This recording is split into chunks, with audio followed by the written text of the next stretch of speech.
Assalamualaikum warahmatullahi wabarakatuh. Alhamdulillahi wa kafa wassalatu wassalamu ala sayyidina Muhammadinil Mustafa wa ala alihi wa ashabihi ahli sidqi wal wafa amma ba'du.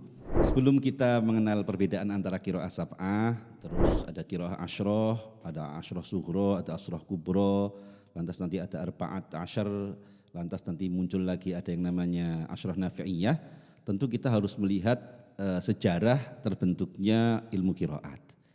Jadi ketika awal Al-Quran itu diturunkan pada Rasulullah SAW, bahwa Al-Quran itu diturunkan tidak hanya dalam satu bacaan saja. Bahkan kalau kita lihat dalam hadis-hadis, terutama hadis-hadis tentang bacaan Al-Quranul Karim yang termuat dalam Sahih Bukhari dan lain sebagainya, disebutkan bahwa unzilal Qur'anu ala sab'ati ahrufin, bahwa Al-Quran itu diturunkan dalam 7 ahruf. Kita harus garis bawahi di sini bahwa sab'atu ahrufin itu bukan sab'atu qiraatin. Sab'atu ahrufin itu menurut sebagian penafsir itu adalah perbedaan-perbedaan yang banyak dari Al-Qur'anul Karim. Bisa jadi perbedaan itu perbedaan penafsiran, perbedaan lahjah, perbedaan cara baca dan lain sebagainya. Bahkan perbedaan membaca Al-Qur'anul Karim ini sejak awal periode Nabi Muhammad itu sudah terjadi. Kalau kita lihat atau kita baca tentang hadis bagaimana perbedaan bacaan antara Umar bin Khattab dengan Hisham pada saat Rasulullah itu masih hidup, itu menunjukkan bahwa Al-Quran itu diturunkan atau dibaca pada masa Rasulullah itu dengan bacaan yang beragam. Satu saat Umar itu masuk ke dalam Masjid Nabawi, mendapati Hisham itu membaca Al-Quranul Karim ketika dalam sholat. Beliau membaca surah Al-Furqan. Di dalam bacaannya itu Umar mendengarkan bahwa bacaan surah Al-Furqan yang dibaca Hisham ini berbeda dengan apa yang diajarkan Nabi Muhammad kepada Umar bin Khattab. Sempat saat itu Umar itu ingin segera menarik Hisham untuk membawanya di hadapan Rasulullah, kemudian untuk mempertanggungjawabkan perbedaan bacaan itu yang menurut Umar adalah salah. Ketika itu Umar menganggap bahwa Hisham itu telah mengada-ada sendiri bacaan Al-Quranul Karim terutama surah Al-Furqan. Namun melihat Hisham itu sedang sholat, beliau Umar bin Khattab sabar menunggu Hisham itu untuk selesai sholat. Setelah selesai sholat, Hisham langsung dibawa menuju Rasulullah. Di depan Rasulullah, Umar bin Khattab mengadu kepada Rasul tentang bacaan yang ia dengar dari Hisham tentang surah Al-Furqan. Saat itu Rasulullah menyuruh kepada Hisham untuk membaca surah Al-Furqan sebagaimana yang ia baca ketika sholat tadi. Lantas si Hisham membaca surah Al-Furqan sebagaimana ketika dia baca dalam sholat. Apa jawab Rasul? Jawab Rasul ketika itu beliau hanya mengatakan bahwa benar Hisham, itu surah Al-Furqan yang aku ajarkan kepada engkau. Ketika itu pula Rasul memerintahkan kepada Umar bin Khattab untuk membaca surah Al-Furqan sebagaimana yang diajarkan oleh Rasulullah kepada Umar bin Khattab. Ketika itu juga Umar bin Khattab membaca surah Al-Furqan sebagaimana yang diajarkan oleh Rasul kepadanya. Lantas jawaban Rasul bagaimana? Rasul menjawab bahwa itu benar surah Al-Furqan yang aku ajarkan kepada engkau Umar. Lantas Rasulullah mensabdakan bahwa unzilal Qur'an ala sab'ati ahrufin. Bahwa Al-Quran itu diturunkan atas 7 huruf, 7 ahruf. 7 ahruf itu adalah tadi banyaknya perbedaan. Dari sekian banyak perbedaan itu diantaranya adalah perbedaan bacaan Al-Quranul Karim. Ini adalah perbedaan bacaan Al-Quran pada masa Rasulullah SAW. Kemudian ketika Al-Quran dituliskan dan kita harus kembali untuk melihat bagaimana manuskrip Al-Quran lama yang memang itu menjadi bukti sahih adanya perbedaan tersebut. Kita ingat bahwa ketika Rasulullah wafat lantas digantikan oleh Khalifah Abu Bakar As-Siddiq, beliau atas anjuran dari Umar bin Khattab mengumpulkan Al-Quranul Karim ke dalam satu mushaf atau satu kumpulan. Ketika itu para sahabat dipanggil semuanya yang memiliki catatan Al-Quran ataupun hafalan Al-Quran untuk menyetorkan kepada Khalifah Abu Bakar As-Siddiq yang ketika itu panitianya adalah Ubay bin Ka'ab, yakni panitia untuk mengumpulkan lembaran-lembaran Al-Quranul Karim atau mengumpulkan Al-Quranul Karim. Setelah terkumpul menjadi satu bundelan begitu, lantas dibacakan di depan para sahabat semua yang hadir ketika itu, Dan para sahabat menyepakati bahwa itu adalah bacaan atau itu adalah Al-Quranul Karim. Ketika wilayah Islam menjadi semakin lebar, ketika Islam sudah bisa menguasai daerah Khurasan, daerah Syam, daerah Mesir dan lain sebagainya, dan para sahabat ini tentu mereka ingin menyebarkan Islam ke lebih berbagai daerah atau ke berbagai daerah. Tentunya sahabat ini ingin menyebarkan Islam ke berbagai daerah. Namun yang menjadi hambatan nantinya adalah para sahabat ini sejak mula diajarkan Rasulullah itu adalah bacaan Al-Quran yang beragam. Sehingga ketika mungkin sahabat ini berjihad ke Syam atau dia berdakwah ke Syam, dia membaca bacaannya sendiri. Lantas sahabat yang satunya itu pergi ke Khurasan seumpama, lantas dia juga membaca bacaannya sendiri. Ke Mesir membaca bacaannya sendiri. Lantas mungkin ke Maghrib dan lain sebagainya, ke daerah-daerah Islam yang ketika itu pada masa Khalifah Utsman bin Affan itu sudah mulai tersebar luas Islam, itu masing-masing sahabat menyebar ke dunia Islam dengan membaca bacaan Al-Quran mereka masing-masing yang dulu didapatkan dari Rasulullah SAW. Sampai ketika peristiwa penaklukan Azerbaijan. Penaklukan Azerbaijan, ketika itu sahabat Hudzaifah Al-Yamani mendapati hampir terjadi pertumpahan darah atau pertentangan antar sesama muslim disebabkan karena perbedaan bacaan dari masing-masing pasukan Islam. Karena ketika itu pasukan Islam tidak hanya terdiri dari orang Arab saja. Ada yang dari Syria, ada yang dari Mesir dan lain sebagainya, dan mereka itu diajarkan Al-Quran oleh sahabat yang asalnya sahabat itu berbeda-beda dalam bacaan Al-Quranul Karim. Oleh karenanya ketika mereka bertemu, mungkin mereka saling tadarusan dan lain sebagainya, mereka mendapati bahwa saudaranya membaca Al-Quran dengan bacaan yang berbeda. Sebagaimana tadi ketika pada masa Rasulullah ada pertentangan antara Hisham dengan Umar bin Khattab. Jadi ketika itu Hudzaifah Al-Yamani bergegas pulang ke Madinah, tidak jadi ikut berjuang untuk menaklukkan Azerbaijan.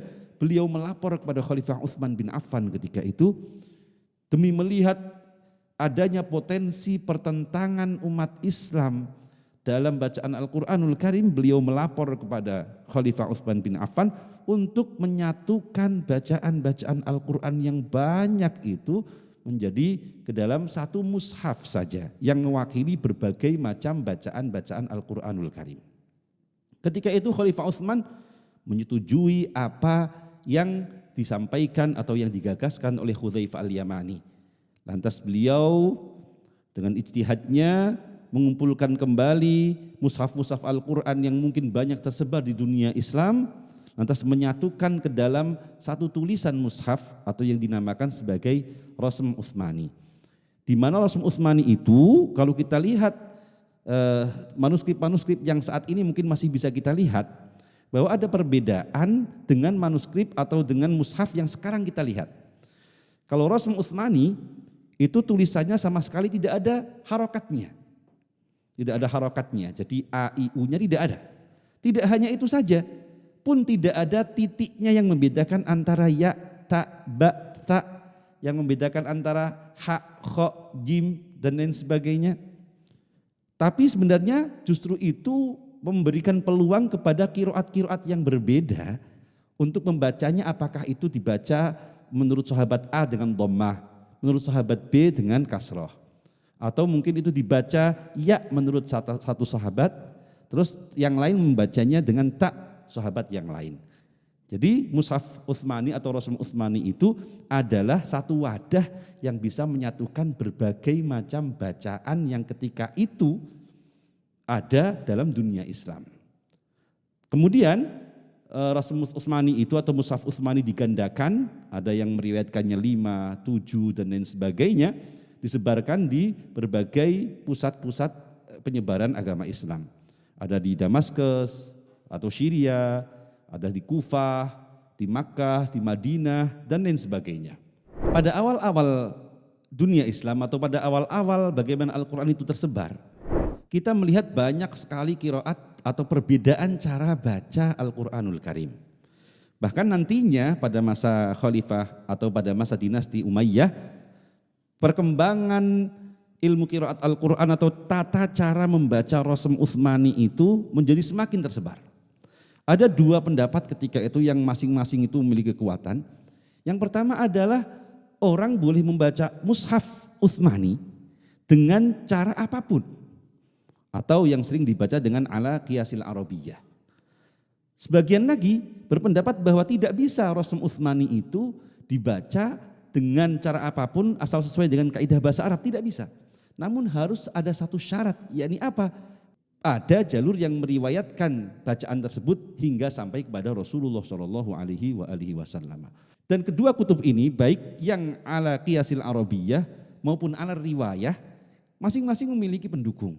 Sampai akhirnya pada masa dinasti Abbasiyah, salah seorang mufti pada masa dinasti Abbasiyah yakni Ibnul Mujahid memfatwakan bahwa tidak boleh seorang Islam itu membaca mushaf Utsmani dengan cara qiyas arabiyah. Artinya apa? Artinya asal ada contoh dalam bahasa Arab maka dia bisa dibaca.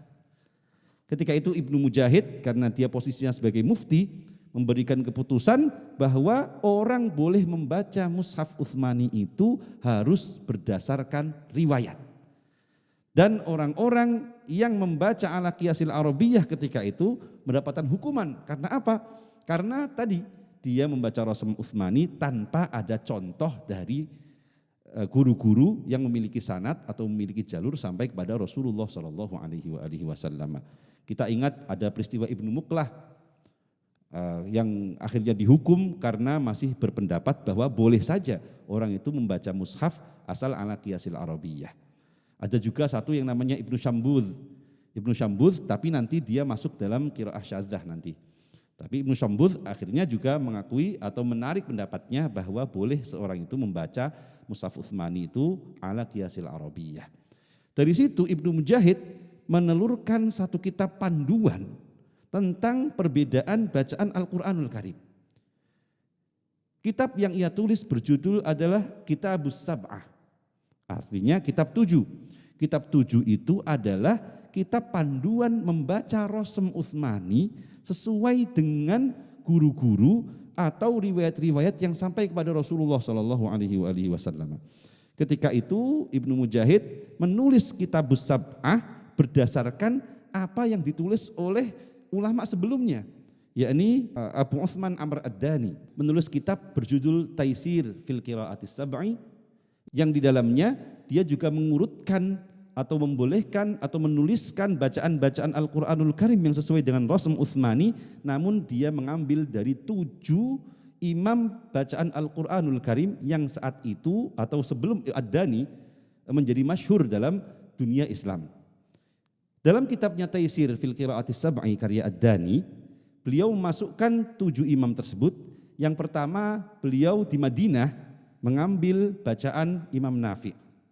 Lantas di Makkah beliau mengambil bacaan Ibnu Katsir. Di Basrah beliau mengambil bacaan Imam Abu Amr. Di Syam atau di Syria beliau mengambil bacaan Ibnu Amir. Lantas di Kufah, karena Kufah ketika itu menjadi kota besar ketika Imam Ali atau Khalifah Ali memindahkan ibu kota dari Madinah ke Kufah sehingga banyak sahabat yang pindah ke Kufah. Itu di situ ada 3 imam qiraat yang diambil oleh Ad-Dani, yakni ada Imam Asim, ada Imam Hamzah, ada Imam Ali Al-Kisai. Jadi kalau kita hitung tadi ada 7 bacaan Al-Quran yang berbeda yang dimasukkan oleh Ad-Dani ke dalam bukunya atau dalam kitabnya Taisir fil Qiraatis Sab'i, yakni yang di Madinah ada Imam Nafi', di Makkah ada Imam Ibnu Katsir, lantas di Basrah ada Imam Abu Amr, di Syria atau di Syam ada Imam Ibnu Amir, di Kufah ada 3 yakni Imam Asim, Imam Hamzah dan Imam Ali Al-Kisai. Mungkin ya kalau kita lihat sesuai dengan urutan perkembangan mushaf tadi, bahwa mushaf Al-Qur'anul Karim ketika ditulis oleh Utsman bin Affan atau ketika dibakukan oleh Utsman bin Affan dikirim di 5 kota tersebut. Sehingga dari mushaf tersebut nanti akan terlihat perbedaan. Salah satunya seumpama kalau ada satu bacaan di satu sisi menggunakan ta, terus yang satunya menggunakan ya, lantas satunya menggunakan dhammah, yang satunya kasroh, bahkan satunya bertasydid atau yang satunya tidak bertasydid, itu nanti akan terlihat dari mushaf yang dikirimkan oleh Sayyidina Utsman ke masing-masing kota tersebut. Bahkan mungkin nanti akan terlihat salah satu qiraat dengan membuang wawu, satu qiraat lagi dengan isbatul wawu dan lain sebagainya. Kemungkinan tersebut adalah karena dalam mushaf tersebut itu terjadi perbedaan. Dari Ibnul Mujahid tersebut yang dia menulis Kitabus Sab'ah dengan mengacu dengan apa yang dituliskan oleh Ad-Dani sebelumnya, dia juga dalam Kitabus Sab'ahnya persis menyalin atau mengambil bacaan-bacaan yang dituliskan Ad-Dani tersebut. Dalam Kitabus Sab'ah dia memilih Imam Nafi' di Madinah, lantas dia memilih Imam Ibnu Katsir di Makkah, memilih Imam Abu Amr di Basrah, memilih Imam Abu Amr di Basrah, memilih Imam Ibnu Amir di Syam, dan memilih 3 di Kufah, yakni Imam Asim, Hamzah, dan juga Imam Al-Kisai. Kemudian pada taraf berikutnya, karena ilmu qiraat sudah semakin berkembang, pada masa setelahnya muncul salah satu tokoh yang menjadi pembesar dalam ilmu qiraat, yakni Al-Allamah Ibnul Jazari. Ibnul Jazari itu menjadi muara sanad Al-Quranul Karim di seluruh dunia, karena beliau menjadi patokan para qurra dunia untuk mentashihkan bacaan Al-Qur'annya. Ibnul Jazari kemudian menyusun satu kitab penting lagi yang menurutnya ada bacaan yang lain, yang juga bacaan itu adalah bacaan yang sahih. Sebelumnya kita harus tahu bahwa bacaan Al-Quranul Karim yang sahih menurut Ibnu Mujahid setidaknya harus memiliki 3 kriteria. Yang pertama, bacaan tersebut itu harus bersanad sampai Rasulullah. Ketika bacaan tersebut ada sanadnya atau ada jalur gurunya sampai kepada Rasulullah, maka dia adalah qiraat yang sahih, bacaan Al-Quran yang dinyatakan benar. Yang kedua syaratnya adalah bahwa qiraat tersebut itu sesuai dengan Rasm Utsmani, sesuai dengan tulisan yang dulu dikumpulkan atau disatukan oleh Sayyidina Utsman bin Affan. Jadi tidak hanya Rasm Utsmani saja, harus sesuai dengan Rasm Utsmani, punya sanad sampai Rasulullah. Yang ketiga harus sesuai dengan kaidah-kaidah bahasa Arab secara umum. Jadi 3 ini adalah kriteria yang harus dipenuhi ketika satu bacaan dinyatakan sebagai bacaan yang sahih.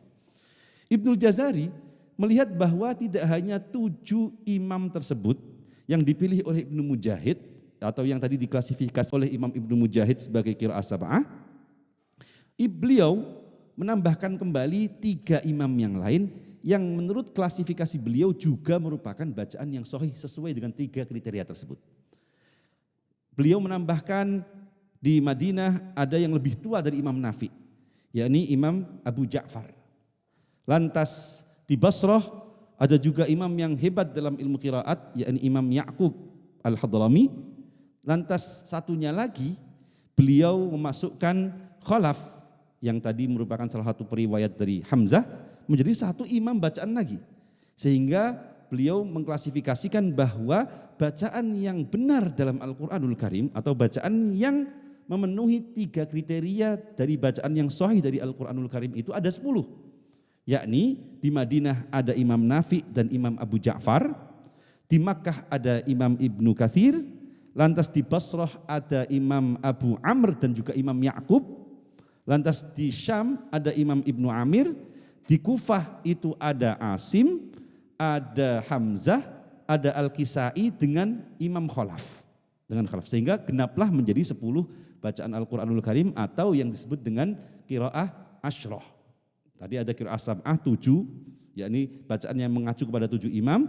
Lantas menurut Ibnul Jazari ada 3 lagi yang juga harusnya masuk sebagai bacaan yang sahih, yakni tadi ada tambahan 3 imam, Abu Ja'far, Ya'qub maupun Khalaf al-Ashir. Ibnul Jazari meski beliau menambahkan 3 imam tersebut, namun beliau juga mengikuti metode kaidah Ad-Dani dalam menyusun perbedaan bacaan Al-Quranul Karim. Kalau kita mau belajar perbedaan bacaan Al-Quranul Karim, yang pertama kita harus melihat dulu atau istilah-istilah term-term dalam ilmu periwayatan Al-Quranul Karim. Yang pertama ada yang namanya qiraah. Qiraah itu adalah bacaan Al-Quran yang disandarkan pada 1 imam bacaan Al-Quran. Umpamanya qiraah Imam Nafi', berarti bacaan Al-Quran yang disandarkan kepada Imam Nafi'. qiraah Ibnu Katsir, berarti bacaan yang sandarkan kepada Imam Ibnu Katsir dan lain sebagainya sampai kepada qiraah Imam Khalaf al-Ashir. Nah, Ad-Dani setelah menyusun atau setelah mengungkapkan nama Imam Qiraat, beliau kemudian mengambil 2 murid sebagai periwayat. Setiap imam ini diambil 2 murid. Ini teorinya Ad-Dani yang kemudian dilanjutkan oleh Ibnu Mujahid dan kemudian nanti disempurnakan oleh Imam Ibnul Jazari. Imam Nafi di Madinah diambil 2 murid, yakni Imam Qalun dengan Imam Warash. Kemudian Ibnu Katsir di Makkah diambil 2 periwayat atau 2 muridnya, yakni Imam Qumbul dengan Al-Bazi. Kemudian di Basrah qari'nya beliau mengambil Abu Amr, 2 muridnya yang diambil sebagai patokan bacaan Al-Quran adalah Imam Ad-Duri dengan Imam As-Susi. Di Syam atau di Syria, beliau mengambil qiraat Imam Ibnu Amir, lantas 2 murid yang dipilih menjadi periwayat dari Ibnu Amir ini adalah Hisham dan Ibnu Dzakwan. Lantas di Kufah, ketika beliau mengambil Imam Asim, maka murid yang diambil dari jalur Imam Asim ini adalah Syu'bah dengan Hafaz. Di Kufah juga ketika Imam Hamzah diambil sebagai qari'nya, maka 2 murid yang dipilih adalah Khalaf maupun Khalad. Lantas Al-Kisai itu dipilih 2 muridnya, yakni Abul Harith atau Abul Harith, kemudian Ad-Duri. Ad-Duri yang jadi merupakan periwayat dari Imam Abu Amr juga. Lantas Ibnu Jazari menambahkan juga sesuai dengan teorinya Ibnu Mujahid atau teorinya Ad-Dani ini, bahwa dalam teorinya Ibnu Jazari, Abu Ja'far beliau diambil 2 muridnya yang ternama atau yang menjadi periwayat dari Imam Abu Ja'far, yakni Ibnu Wardan dan Ibnu Jammaz. Ya'qub beliau mengambil 2 muridnya, yakni Ruwais dan Rauh. Kemudian Khalaf al-Ashir itu diambil 2 muridnya, yakni Ya'qub al-Hadrami, beliau mengambil 2 muridnya, atau Ibnu Jazari mengambil 2 muridnya, yakni Ruwais dan Rauh. Kemudian Khalaf al-Ashir yang merupakan periwayat dari Hamzah tadi, beliau mengambil 2 murid juga, sesuai dengan teorinya Ad-Dani tadi. Beliau mengambil yakni Ishaq dan Idris. Jadi 10 ini ketika satu qari terus memiliki 2 periwayat, dalam istilah ilmu qiraat dikatakan sebagai qiraah asyrah sughra. Jadi kalau kita tadi sab'ah itu teori secara umum, yakni apa? Satu qari diambil 2 rawi. Satu qari 2 rawi begitu, dan itu diikuti oleh Ibnu Jazari.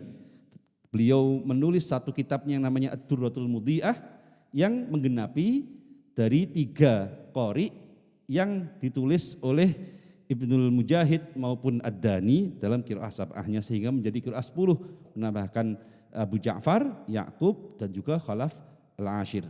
Namun demikian, Ibnul Jazari pun beliau mengambil jalur yang lain, yang ternyata Ibnul Mujahid dan Ad-Dani ini itu mengambil jalur qiraah sab'ahnya lewat salah satu jalur utama dalam bacaan Al-Qur'anul Karim, yakni Imam Asy-Syatibi, atau yang sering kita dengar dengan Matan Syatibiyah.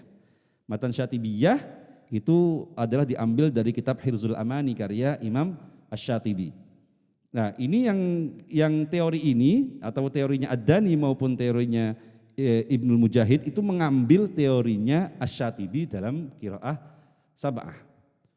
Ibnul Jazari kemudian tadi menyempurnakan Syatibi itu dengan 10 qiraat, dengan menambahkan 3 dari 7 qiraat yang sudah dituliskan oleh Asy-Syatibi menjadi qiraah asyrah yang ditulis dalam kitab Ad-Durratul Mudhi'ah. Namun Ibnul Jazari memiliki jalur yang lain yang tidak melewati Imam Asy-Syatibi, dan ini berbeda teorinya dengan teori yang selama ini dikemukakan oleh Asy-Syatibi dalam Hirzul Amaninya. Beliau menulis dalam bukunya atau dalam kitabnya, baik itu yang Thaibatun Nashr yang berupa matan maupun An-Nashr fil Qiraatil Ashr, beliau mencari atau melihat bacaan Al-Qur'anul Karim atau meriwayatkan bacaan Al-Qur'anul Karim yang tidak melewati jalur Asy-Syatibi. Sehingga jalur ini dikatakan sebagai jalur thayyibah. Jalur thayyibah itu berarti jalur Al-Quran yang tidak melewati Asy-Syatibi, tapi melewati Ibnul Jazari yang tidak melewati Syatibi sampai kepada Rasulullah. Dikatakan sebagai thariq thayyibah. Jadi dalam ilmu qiraat kita juga harus mengenal thariq gitu. Thariq itu adalah jalan dari seorang qari menuju kepada Rasulullah. Ada yang lewat Syatibi, yakni melewati imam-imam yang diriwayatkan oleh Imam Asy-Syatibi. Ada yang tidak melewati Syatibi, yang dikatakan sebagai tadi thariq thayyibah. Thariq thayyibah berarti thariq atau guru-guru yang diriwayatkan oleh Ibnul Jazari tidak melewati Imam Asy-Syatibi. Tapi kalau thariq Syatibi berarti guru-guru yang diriwayatkan oleh Ibnul Jazari yang melewati Imam Asy-Syatibi. Ya, beliau menulis tadi yang sesuai dengan Syatibiyah ditambahkan dengan 3, yakni Durratul Mudhi'ah. Lantas dia menulis satu jalur lagi yang tidak melewati Imam Syatibi, yang tentunya bacaannya juga berbeda dengan apa yang dikatakan oleh atau yang diriwayatkan oleh Syatibiyah yang dikatakan sebagai thariq thayyibah. Seumpama kalau kita lihat contohnya perbedaannya dalam riwayat Hafs saja deh. Kalau riwayat Hafs Mad Jaiz Munfasil itu didapati kita belajar dari guru-guru kita adalah 4 atau 5 harokat, ya. Jadi umpamanya qul ya ayyuhal kafirun itu adalah jalur mad jaiz munfasil dari jalur Asy-Syatibi, dari thariq Syatibiyah. Sedangkan menurut thariq Durrah yang nanti melewati jalur yang lain itu ada yang membacanya 2 atau 3 harokat. Seumpama kalau kita mendengar bagaimana Imam Masjidil Haram, Imam Sudais dalam membaca mad jaiz munfasil, beliau hanya membaca 2 sampai 3 harokat saja. Qul ya ayyuhal kafirun la a'budu ma ta'budun. Itu adalah mad jaiz munfasil yang diriwayatkan oleh Hafs an Asim yang tidak melewati jalur Syatibi. Jadi di sini kita harus paham ya, bukan Qur'annya yang salah, tapi adalah jalur pengambilan gurunya yang berbeda. Yang 4 sampai 5 harokat itu melewati thariq Syatibiyah, sedangkan yang 2 sampai 3 harokat itu tidak melewati thariq Syatibiyah. Nah, ini ditulis oleh Ibnul Jazari. Beliau mengarang kitab yang judul adalah An-Nashr fil Qiraatil Ashr. Ada 2 jilid di situ yang menggambarkan atau menteorisasikan bacaan Al-Quran yang beragam yang tidak melewati jalur Syatibiyah. Kemudian nashr ini beliau peras kembali menjadi sebuah nadhaman atau menjadi kitab-kitab matan, menjadi matan thayyibah. Sehingga ketika kita mau belajar Al-Quranul Karim yang jalur gurunya tidak melewati Syatibiyah, maka kita belajar lewat matan yang namanya thariq thayyibah. Gitu. Dan itu dikatakan atau dinamakan dalam ilmu qiraat namanya adalah qiraat asyrah kubra. Qiraat ashr kubra. Jadi setidaknya kita sudah mengenal tadi ada qiraat sab'ah. Qiraat sab'ah itu adalah bacaan Al-Quranul Karim yang diteorisasikan oleh Ad-Dani, lantas kemudian kembali dibentukkan sebagai nadhaman oleh Asy-Syatibi. Lantas ada qiraah asyrah sughra, yakni qiraah sab'ah 7 tadi yang dinadhamkan oleh Asy-Syatibi ditambah dengan 3 qiraat yang sesuai dengan teorisasinya Syatibi yang dikarang oleh Ibnul Jazari, yakni Ad-Durratul Mudhi'ah. Kemudian ada yang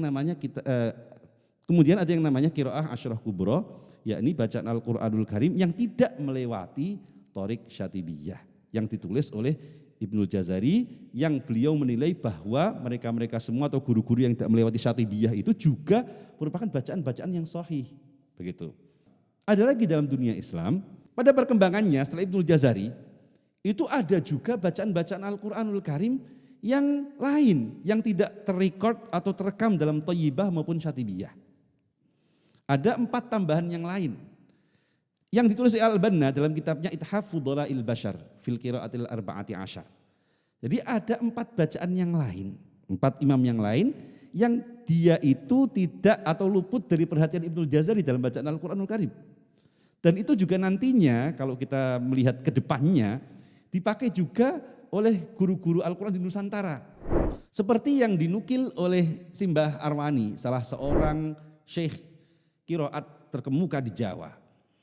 Dalam kitabnya Faidul Barakat, beliau menukil setidaknya salah satu pendapat dalam qiraah Arba' Asyr yang tidak dinukil oleh Ibnul Jazari dalam Thayyibahnya maupun dalam Durrahnya. Seperti 5 kalimat yang beliau masukkan dalam kitabnya Faidul Barakat yang tidak ada dalam Matan Thayyibah maupun yang ada dalam Matan Durrah. Yakni imalah lil imalah dalam kalimat seumpama an-nasara, sukara, maaf. Seperti dalam lafaz an-nasara, sukara dan lain sebagainya. Kalau kita lihat dalam Matan Thayyibah maupun Matan Syatibiyah, imalahnya hanya satu saja. Bisa dibaca sukare atau dibaca wan nasari. Namun dalam Faidul Barakat yang ditulis oleh Simbaharwani, kita melihat ada imalah lil imalah. Yang dibacanya an-nasiri. Dan itu dalam Matan Thayyibah tidak ada. Namun Simbaharwani sendiri dalam Faidul Barakatnya, beliau mengakui itu bahwa beliau membaca tersebut dari gurunya diambil dari kitab Ithaful Dhalail Bashar fil Qiraatil Arba'ati Asyar. Jadi meski dalam dunia Islam 4 tambahan dari 10 ini termasuk bacaan yang kurang sahih, namun hal itu juga dipraktekkan dan itu lumrah dalam dunia qiraat. Kalau kita lihat bagaimana penerapan qiraah Asyrah Sughra saja deh. Mungkin antara Timur Tengah yang bagian Saudi dengan Timur Tengah bagian Mesir itu berbeda. Kalau mungkin di Mesir ada tambahan seumpama riwayat sakat dari Idris Anil Mutawwi'i, yang itu di Syatibi tidak ada, di Durrah juga tidak ada, namun itu dibaca dalam periwayatan Al-Quran di Mesir, berbeda dengan di Saudi. Karena di Saudi tidak memakai yang namanya sakat Idris Anil Mutawwi'i. Jadi hal itu lumrah saja. Seperti tadi Faidul Barakat mengambil arba'asyar, yakni dalam 5 kalimat yang imalah lil imalah, an-nasiri, as-sukere dan lain sebagainya, yang itu tidak didapati dalam Matan Thayyibah maupun Matan Syatibiyah. Jadi ada di situ, tadi sudah kita mengenal qiraah sab'ah, ada qiraah asyrah yang sughra yang mengikuti teorinya Syatibi, lantas ada qiraah asyrah kubra yang dia tidak mengikuti teorinya Syatibi, lantas ada 4 tambahan lagi yang namanya arba'asyar. Di dunia Islam pun sebenarnya ada lagi yang itu juga bacaan sahih, yang tidak terekam dalam qiraah sab'ah, dalam qiraah asyrah sughra, asyrah kubra maupun dalam arba' zawaid atau arba'asyar. Ya ini apa? Satu bacaan qiraat yang hanya khusus diriwayatkan oleh bagian Maghrib atau orang Maroko, Tunisia, Aljazair. Dalam dunia qiraat disebut namanya dalam dunia qiraat disebut dengan namanya asyrah nafi'iyah. Yakni apa? Yakni bacaan Imam Nafi' yang dia itu diriwayatkan oleh orang-orang Maghrib yang tidak melalui Ibnul Jazari. Dan itu juga berbeda.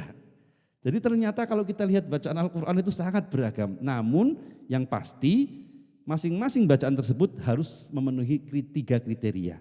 Yakni bacaan tersebut memiliki sanad sampai Rasulullah, tidak berbeda dengan Rasm Utsmani, dan juga tidak berbeda dengan salah satu teori-teori dalam bahasa Arab. Dan itu kita mengenal saat ini dunia ada qiraah sab'ah, lantas ada qiraah asyrah sughra, ada asyrah kubra, ada arba' zawaid lil asyrah, kemudian tambah lagi adalah asyrah an-nafi'iyah. Setelahnya mungkin dianggap sebagai qiraat-qiraat syadzat atau yang namanya nanti syibhul mudraj dan lain sebagainya yang nanti kita akan bicarakan pada kesempatan mendatang.